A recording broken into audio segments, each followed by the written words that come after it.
네, 더 책임감 있는 사람으로 돌아오겠다라는 말을 남기고 부산시를 떠나셨다가 더불어민주당 부산시장 예비후보로 바로 돌아오셨습니다. 채널 이바구를 찾아온 변성환 예비후보를 소개하겠습니다.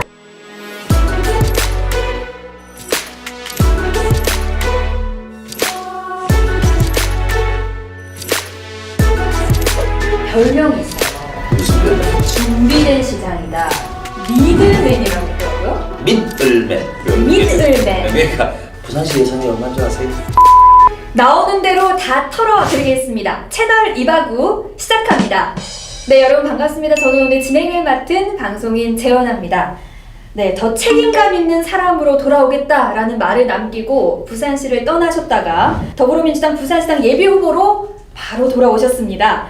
신념과 신뢰를 기반으로 나의 길을 개척하겠다라는 포부로 채널 이바구를 찾아온 변성환 예비후보를 소개하겠습니다. 잘 오셨습니다. 반갑습니다. 잘 오셨습니다. 네. 아이고, 불러주셔서 고맙습니다. 네, 이제는 속 시원하게 내가 부산시장 예비후보다라고 말할 수 있게 된 거네요. 아, 그럼요. 네.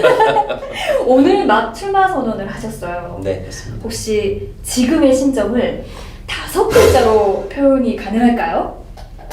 5글자요? 네. 속 시원하네. 속 시원하네. 왜 그러냐면은 네. 이게 공직 사회가 싫었던 게 아니고 네. 어쨌든 권한대행이라는 임무라는 게 굉장히 막중하고 공직 신분이라는 게 엄중해요. 네. 그래서 마음속으로는 이렇게 출마의 생각이 있더라도 밖으로 드러내지를 못하는 거죠. 신분적인 제약 때문에. 네. 그런데 또 한편에서는 이거 정치에 대한 생각들을 또 해야 되는 거고 양면적인 고민들이 있었는데 어쨌건 이제 신분상으로는 공직을 벗어났으니까 네. 올인할 수가 있는 거죠, 그죠? 정치적인 쪽에. 네. 고민이 정말 많으셨을 것 같아요. 그런데 네. 그 진짜 안 되겠다. 부산시장 해야겠다라고 했던 그 순간이 언제였을까요? 언제라기보다는 이제 누적된 기간이죠. 딱 어떤 시점에 결심 이렇다고 얘기할 수는 없는 거고 네. 이게 과정에서 권한대행 체계를 하면서 이 시정의 책임이라는 게 얼마나 무거운지 책임감이랑 시장의 자리가 많이 느꼈죠. 아마 다른 후보님들은 아무도 안 해보셨죠. 저는 해봤죠. 네. 거의 1년 가까이 되는 기간을 해본 거 아닙니까? 하면서 이게 어떤 자리구나, 어떤 일을 해야 되겠고 어떤 마음가짐이 있어야 되겠고 이런 거에 대한 생각들, 부산이 어떤 방향으로 나아가야 되겠구나 하는 그런 고민들을 안 할래야 안 할 수가 없는 자리예요. 그러네요. 그렇죠. 네. 그런 과정이었기 때문에 그런 과정이 쌓이고 하면서 출마 결심을 했다고 보시면 될 것 같아요. 누구한테 가장 먼저 이야기하셨어요? 물론 그런 최종적인 결심은 저희 아내죠. 저하고 제일 가까운 친구이자 또 동지고 네. 애인이고 네. 그런 분인 사람이니까. 첫 마디가 뭐였어요? 나 부산시장 나가겠다, 출마하겠다라고 했을 때 아내분의 저희 아내는 알다시피 아시는 분은 아실 겁니다. 네. 정치인입니다. 그래요? 서울시의회에서 연속으로 이제 3선 했던 서울시의원이기도 하고 네. 서울시의회 여성 부의장까지 했죠. 아마 최초의 서울시의회에서 최초의 여성 부의장 했을 겁니다. 정치 경험으로 보면 저보다 훨씬 고단수죠. 그러네요. 그렇죠. 네. 판단이 빠릅니다. 정치적인 판단. 네. 흔쾌히 해주겠다고. 그러니까 찬성한다고 입장 표명을 했고. 아. 그거는 또 좀 그런 게 있어요. 주고받는 게 있어야 돼요. 무슨 말이냐면은 네. 저는 저희 아내가 정치할 때 저는 공무원 신분일 때 한 번도 반대해 본 적이 없습니다. 전적으로 저희 아내의 의사를 존중했고 네. 하고 싶은 거 마음대로 해라. 속 끙끙하지 말고 했기 때문에 제가 하고 싶은 건 반대할 명분도 없죠. 저도 그래 했으니까. 네. 하여튼 그런 사이입니다. 벌써부터 별명이 있어요. 무슨 별명이에요? 준비된 시장이다. 그거 맞죠? 네. 해봤으니까요. 네. 하고 준비된 있었으니까. 시장 그리고 미들맨이라고 있더라고요. 민을맨. 민을맨. 그러니까 믿는다, 신뢰맨이라는 뜻이죠. 신뢰할 수 있다는 게 행정의 연속성이나 저희 항상 모토가 신뢰, 믿음 이런 거였어요. 행정은 믿고 맡겨야 되는 거거든요. 시민들이 위탁한 권력이라고 저는 봅니다. 어쨌든 간에 선출직도 마찬가지고. 그래서 믿을 수 있는 사람이 돼야 된다는 의미에서, 그리고 믿을 수 있다는 의미에서 미들맨이라고 했고, 아시다시피 민선 7기가 끝까지 못 갔죠. 네. 중간에 불미스러운 일로 그렇게 된 부분인데, 그래서 나머지 이제 남은 기간이 불과 얼마 안 됩니다. 1년 3개월이죠. 공식적으로는. 근데 사실은 내년부터는 다시 이제 선거의 시즌으로 돌아옵니다. 새로운 지방선거가 내년에 있기 때문에 일할 기간이 불과 한 8개월밖에 없다고 봐요. 저는. 그런 기간에는 제대로 된 사람이 믿을 수 있고 제대로 이어받을 수 있고 완성시킬 수 있는 그런 사람들이 해야지, 안 그러면 시정이 흔들려요. 언제 업무 파악하고 부산시 예산이 얼마인 줄 아세요? 14조가 넘습니다. 네. 다 합치면 뭐 추경하고 다 합치면. 그런데 14조라는 돈이면은, 그 넘는 돈이면은 엄청난 사업들이 있어요. 처음 오시는 분들이 그 업무 파악하는 데는 몇 개월 걸립니다. 그것도 뭐 제대로 그냥 한 번 숙지하는데도 그렇게 걸린다고 봐요. 저는 뭐 행정 경험이 많기. 언제 다 그걸 공부하고 하면 공부하다가 뭐 임기 다 끝나죠. 그래서 제가 주말 배경도 그렇고 안정감 있게, 저는 이제 딱 4월 7일 선거 끝나고 당선된다면은 4월 8일날 바로 그 다음날 일을 할 수가 있는 사람이에요. 이어서. 그런 의미로 제가 출마를 하게 됐고, 나는 뭐 더 이상 업무 파악할 필요도 없다. 필요가 없죠. 나는 네. 시간 낭비할 필요도 없다. 네.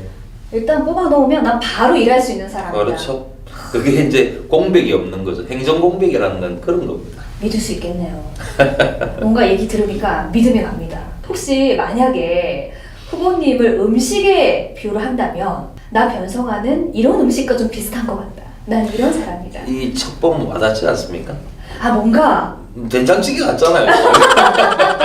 아니, 된장찌개도 여러 가지가 있잖아요, 후보님. 아, 그냥 시골 된장 딱 넣고, 네. 호박 뭐 애호박 쌀에 넣고 두부 네. 넣고 딱 그런 거죠. 그런 담백한 시골 된장찌개. 담백하면서 구수하면서 모두가 좋아하는 우리 제가 그런 국민들이, 스타일입니다. 국민들 모두가 좋아하는, 네. 질리지도 않는 그런 사람이 되고 싶습니다. 그럼 혹시 무지개 7가지 색깔 있지 않습니까? 네. 후보님은 어떤 색깔이 가장 어울리세요? 아, 지금 이거 무조건 어울린다고 해야 돼요. 아니, 제가 민주당, 더불어민주당 당원입니다. 이제 당원 이제 입당한 지가 이제 이틀 됐네요. 잠시만요. 아니, 정당 생각하시지 마시고 오로지 변성화 아니라 아, 그래 파란색 좋아합니다. 그래도 파란색이다. 이게 왜 그러냐면은 부산 사나이 아닙니까? 바다. 다 어울리죠, 그죠? 그럼 저 이바구도 파란색입니다. 아, 그러네요. 네. 네. 정문성을 살려서 대통령, 민주당과 함께 이 현안을 추진할 적임자라고 언급을 하셨습니다. 네. 왜 변성환이어야 합니까? 제가 민주당으로 출마한 계기도 그렇습니다. 제가 앞서 말씀드린, 저는 평생을 공직을 하면서 가장 기본적으로 가지는 가치가, 공직자로서 그렇게 해야 됩니다. 국민들한테는 믿음과 신뢰가 기본입니다. 믿음과 신뢰가 기본이라는 말씀은, 저는 평생을 27년 공무원 생활을 했죠. 젊었을 때부터 했는데 1급 고위 공무원으로서 문재인 대통령께서 임명한 사람입니다. 예, 오해를 많이 하시는데요. 네. 부산의 행정부시장, 네. 이 자리는, 그리고 제가 민선 6기 때 했었던 기획관리실장, 부산시청 내에서 딱 두 자리는 시장님이 임명하는 자리가 아닙니다. 이게 좀 아셔야 되는데, 시청자분들도. 네. 대통령님이 임명하는 자리입니다. 공식적 국가직 공무원이죠. 국가직 고위 공무원을. 그 말의 뜻은 뭐냐면은, 대통령님께서 임명을 해서 민선 7기가 시정이 잘 돌아갈 수 있도록 국가에서 뒷받침해 줄 테니 그거를 잘 조율을 하고 시정이 흐트러짐이 없이 지자체가 잘 운영되도록 해서 지방자치단체와 국가가 같이 융합적으로 일을 잘 이끌어 나가서 국가가 발전할 수 있게 만들어라는 취지예요. 그래서 그런 명을 받고 제가 내려온 사람입니다.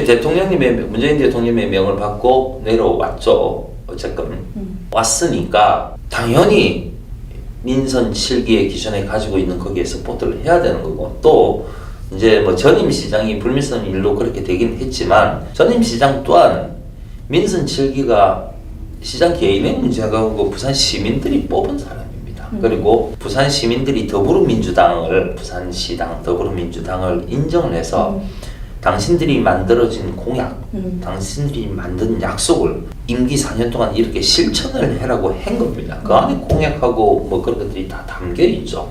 제가 민선 7개 일했던 부시장으로서 시장님이 고리가 됐다고 해서 권한대행이 다시 들어왔는데 제 마음대로 그걸 바꿔서 시민과 약속을 어기는 건 저는 안 된다고 봅니다. 그거는 제가 항상 못 들었는 믿음과 신뢰를 버리는 거예요. 그래서 저는 문재인 대통령님이 해왔던 그런 지시도 당연히 받아야 되는 입장입니다. 그리고 민선 7기가 시민들께 약속을 했던, 민주당 정권이 약속했던 걸 실천해야 되는 의무가 있다고 봅니다. 당연히 어디를 가겠습니까?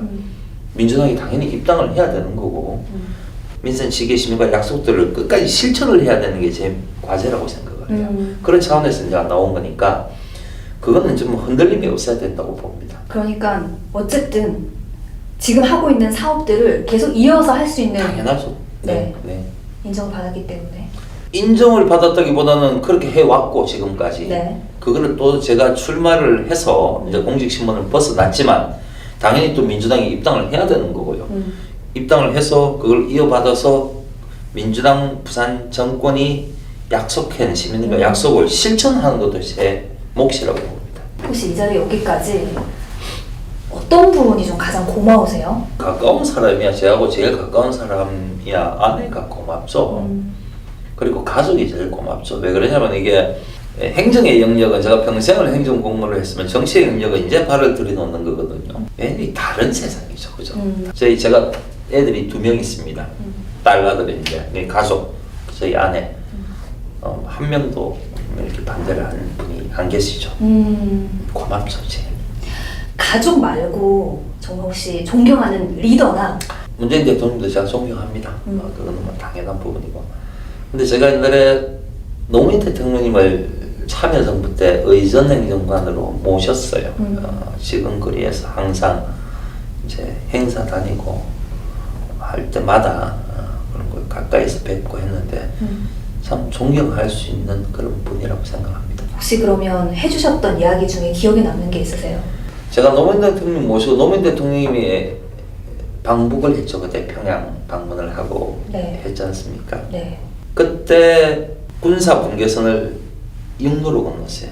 걸어서 도보로. 그 행사를 제가 같이 옆에 있었죠. 그때 기억이 굉장히 남습니다. 예, 거기에 지금도 아마 사진이 많이 있을 겁니다. 노란 이런 경계선 같은 이 바닥에 그걸 이제 밟고 여사님과 이렇게 건너서 북측으로 넘어가는 그런 장면들이 있는데 굉장히 그때는 뭐라고 할까 가슴이 콩닥콩닥거리기도 하고 감개무량했다는 느낌이 굉장히 지금도 많이. 근데 사실은 그거 테이프는 저희들이 설치한 겁니다. 그런 테이프가 없어요. 없는데 근데 상징적인 의미가 있기 때문에 그걸 밟고 넘어가실 때가 제일 기억에 남고 감격적인 상황이고. 네. 나머지는 이제 대통령님 돌아가셨을 때 제가 끝까지 모셨던 분이기 때문에 그 저희 아내하고 이제 광화문 광장 그 서울시청 앞에서 연결식 할 때 그때 정말 많이 울었던 그런 기억이 납니다. 특히 이번에 출마를 준비하시면서도 생각이 많이 나셨을 것 같네요. 그래서 제일 첫걸음으로 그쵸. 봉화마을 가서 어른 참하고 그랬습니다. 네. 백신의 접종과 관련된 그런 시스템, 체계, 조직 다 갖춰놓고 왔습니다. 사실상 부산시장 권한대행을 시작하실 때부터 코로나와 함께 오시지 않으셨습니까? 그렇습니다. 코로나와 전쟁 2월 임시회 때 더불어민주당이 반드시 통과시킬 겁니다. 걱정하지 마십시오. 시민 여러분 꼭 믿어주십시오. 그 끄는데 가장 중요한 시기가 1년 3개월